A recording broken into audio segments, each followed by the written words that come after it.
కట్టడం బిగిన్ చేశాక తర్వాత కాలక్రమంలో పర్మిషన్ తెచ్చుకున్నాం. రాష్ట్ర విభజన నాటికి అనేక ప్రాజెక్టులకు పర్మిషన్స్ లేవు. ఆ రోజున ఏం చెప్పింది విభజన చట్టంలో, ఇవాళకి వాళ్ళ అండర్ కన్స్ట్రక్షన్లో ఉన్న వాటికి కూడా చట్టపద్ధతి కల్పించేసింది. అందులో భాగంగానే పోలవరం నడుస్తుంది. అంతకుముందు ఎందుకు సాధ్యం కాలేదు పోలవరం? పర్మిషన్స్ లేవన్నే కదా. ఇది ఇక్కడ మనం గుర్తుపెట్టుకోవాల్సినటువంటి. దాంతో ఇక్కడ ఏం చేసుకొచ్చారు వీళ్ళు, జగన్మోహన్ రెడ్డి ఇది తీసుకుని వచ్చాడు. దాని మీదన ఎవరో తెలుగుదేశం పార్టీ అభిమాని అయినటువంటి రైతే కోర్టులో కేసేసాడు. ఏది ఎన్జీటీలో పర్మిషన్ లేకుండా కడుతున్నాను. ఎన్జీటీ ఆపేయమంది, పట్టించుకోలే జగన్మోహన్ రెడ్డి. కేంద్ర ప్రభుత్వానికి ఎన్జీటీ ఆర్డర్ వేసింది, కేంద్ర ప్రభుత్వం ఆపేయమంది, పట్టించుకోలే జగన్మోహన్ రెడ్డి.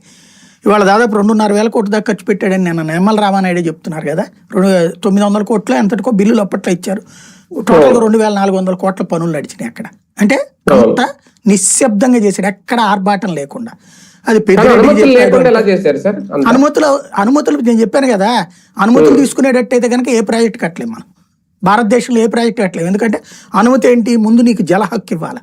ఆ హక్కు ఇవ్వాలంటే పైన నిబంధనలన్నీ ఏది పైన ఉన్నటువంటి వాళ్ళందరికీ ఎంత వస్తుంది తర్వాత అన్నప్పుడు, ఈ అనుమతి అడిగినప్పుడు ఏం చెప్తాం మనం, ఇంత 600 టీఎంసీలు వృధా పోతున్నాయి అనగానే, ఇప్పుడు రేవంత్ ఏమంటున్నాడు అసెంబ్లీలో, 600 వాళ్ళకి వృధాగా పోతున్నాయి అన్నారు కదా, మాకు 400 మేము తీసుకుంటాం మాకేమన్నా అంటున్నాడు. మేము మొదటి నుంచి దెబ్బతిన్నాం కదా అని చెప్పేసి. లేకపోతే కేసీఆర్ ఏమన్నాడు, 50-50 ఇచ్చేయండి అన్నాడు, నీళ్లు 70-30 ఇవ్వండి అన్నాడు కేసీఆర్. తర్వాత 50-50కి వచ్చాడు. ఇప్పుడు రేవంత్ ఏం చెప్తున్నాడు, అట్టట్టయిగా ఏది 299కి ఒప్పుకున్నాడు అంటున్నారు. ఒప్పుకోవడం కాదు, అది రూల్లో ఉంది. అది